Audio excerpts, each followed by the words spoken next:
Wala sila sa kwarto, wala sila dito sa loob ng bahay. Saan na kaya pumunta yung mga yun? Charm, sigurado ka ba na dito yung bahay? Sigurado ako, ate. Baka may iba lang silang pinuntahan.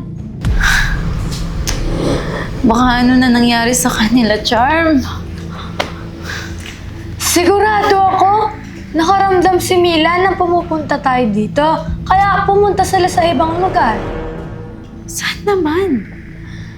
Sobrang na ako nag-aalala sa kanila, Charm. Simula nang dumating si Mila na yan, nagka-problema na yung pamilya natin. Tama ka, Charm.